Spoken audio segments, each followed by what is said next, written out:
Hello friends, welcome to Rajesh kitchen. நான் உங்கள் ஏமா பேசுகிறேன். இன்றைக்கி நம்ம சேனலில் எக் பாஸ்தா எப்படி செய்கிறது தான் பார்க்க போகிறோம். ஃப்ரெண்ட்ஸ், சீஸ் பாஸ்தாலாம் ட்ரை பண்ணியிருப்பீங்க. இது போல் எக் பாஸ்தா ஒரு முறை ட்ரை பண்ணி பாருங்கள். ரொம்ப டேஸ்டியாக இருக்கும். இந்த ரெசிப்பியை ரொம்ப சுலபமாக செஞ்சிடலாம். குழந்தைங்களுக்கு ரொம்ப பிடிச்ச பாஸ்தா இது. இந்த ரெசிபி எப்படி செய்யலாம் நம்ம வீடியோக்குள்ளே போய் பார்க்குறதுக்கு முன்னாடி நம்ம சேனலை இப்போ தான் முதன்முறையாக பார்க்குறீங்கன்னா சப்ஸ்கிரைப் பண்ணிவிட்டு பாருங்கள் ஃப்ரெண்ட்ஸ். இப்போ வாங்க வீடியோக்குள்ளே போகலாம்.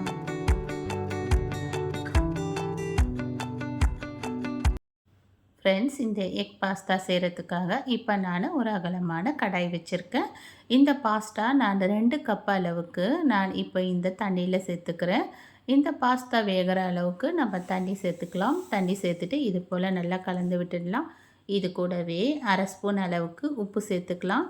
ஒரு சின்ன ஸ்பூனில் அரை ஸ்பூன் அளவுக்கு உப்பு சேர்த்துக்கிறேன். இது கூடவே ஒரு டேபிள் ஸ்பூன் அளவுக்கு எண்ணெயும் சேர்த்துடலாம். எண்ணெய் சேர்க்கறதுனால இதில் நமக்கு இந்த பாஸ்தா ஒன்றுக்கு ஒன்று ஒட்டாமல் நல்லா வெந்து வரும். அதுக்காக தான்.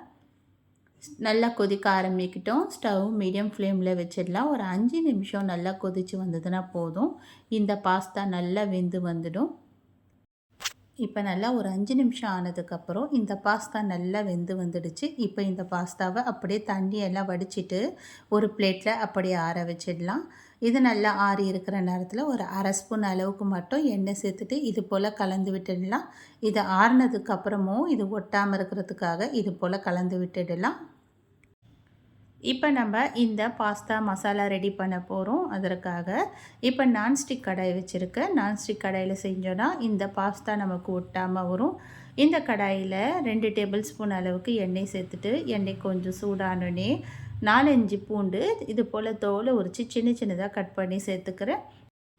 இந்த பூண்டு நல்லா வதங்கி வர நேரத்துலையே மீடியம் சைஸ் வெங்காயம் 1 எடுத்து சின்ன சின்னதாக கட் பண்ணி சேர்த்துக்கலாம். இந்த வெங்காயமும் நல்லா வதங்கி வரணும். அந்த அளவுக்கு நம்ம வதக்கி விடலாம். இந்த வெங்காயம் நல்லா கொஞ்சம் பச்சை வாசனைலாம் போயிட்டு லைட்டாக பொன்னிறமாக மாறி வர நேரத்தில் இப்போ வெங்காயம் இந்த அளவு வதங்கி வந்ததுக்கப்புறம் மீடியம் சைஸ் தக்காளி 2 எடுத்து சின்ன சின்னதாக கட் பண்ணி சேர்த்துக்கிறேன். பெரிய தக்காளியாக இருந்தால் ஒரு தக்காளி சேர்த்தா போதும். இந்த தக்காளியை சேர்த்துட்டு இது போல் நல்லா வதக்கி விட்டுடலாம். இந்த தக்காளி நல்லா குழஞ்சி வதங்கி வரணும். இதுக்கு தேவையான அளவுக்கு உப்பு சேர்த்துக்கலாம். உப்பு சேர்த்து வதக்கிறதுனால தக்காளி ஈஸியாக வதங்கி வந்துடும். அது இல்லாமல் நமக்கு இது ஈஸியாக அடிப்பிடிக்காமையும் வதங்கி வரும். இப்போ இது உப்பு சேர்த்து நல்லா வதக்கி விட்டோடனே இது நல்லா 2 நிமிஷத்தில் இந்த அளவுக்கு வதங்கி வந்துடுச்சு. தக்காளி நல்லா வதங்கி வந்ததுக்கு அப்புறமா இதில் ஒரு கேப்சிகம் எடுத்து சின்ன சின்னதாக கட் பண்ணி சேர்த்துக்கிறேன். இது கூடவே கொஞ்சமாக கேரட் எடுத்து சேர்த்துக்கலாம்.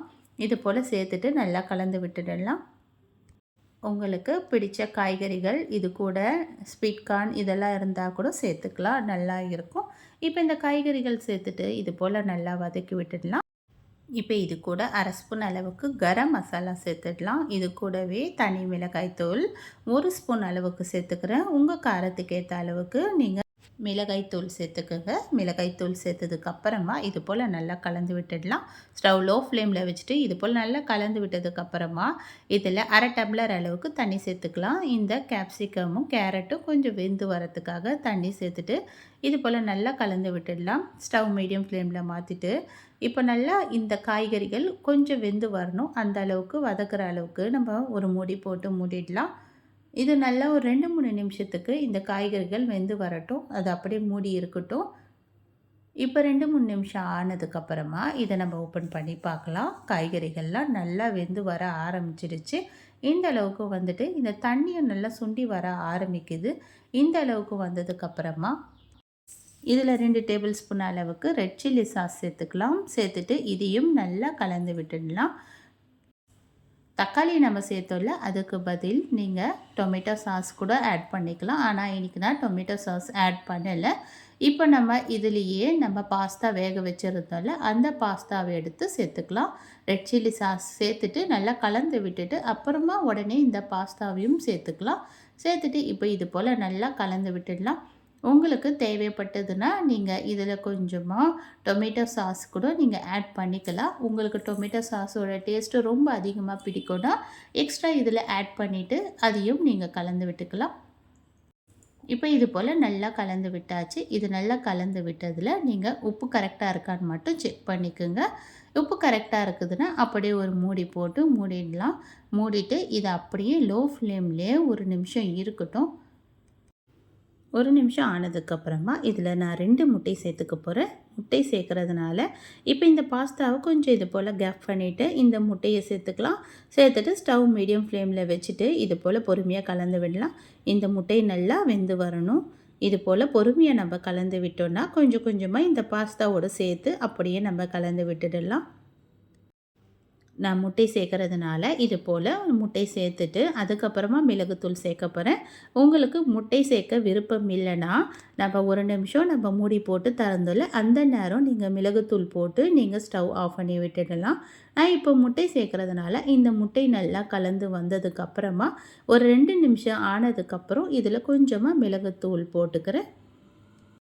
மிளகுத்தூள் சேர்த்துட்டு இது போல் நல்லா கலந்து விட்டுடலாம். இப்போ நமக்கு டேஸ்டியான பாஸ்தா நமக்கு ரெடி ஆகிடுச்சு. எவ்வளோ சுலபமாக இந்த பாஸ்தா நம்ம ரெடி பண்ணிட்டோம் பாருங்கள் ஃப்ரெண்ட்ஸ். இப்போ நம்ம ஸ்டவ் ஆஃப் பண்ணி விட்டுட்டு கொஞ்சமாக கொத்தமல்லி இலைகள் தூவிடலாம். எவ்வளோ டேஸ்டியான பாஸ்தா, நீங்களும் கண்டிப்பாக ட்ரை பண்ணி பாருங்கள். பாஸ்தானாவே எல்லா குழந்தைங்களுக்கும் பிடிக்கும். அந்த பாஸ்தாவை இது போல் ஹெல்த்தியான முறையில் காய்கறிகள் முட்டை சேர்த்து செஞ்சு கொடுக்க குழந்தைங்க கண்டிப்பாக விருப்பமாக சாப்பிடுவாங்க. கண்டிப்பாக ட்ரை பண்ணி பார்த்துட்டு எப்படி இருக்குன்னு எனக்கு மறக்காமல் கமெண்ட் பண்ணுங்கள் ஃப்ரெண்ட்ஸ். இந்த வீடியோ பிடிச்சிருந்தால் லைக் பண்ணுங்கள். தேங்க்யூ.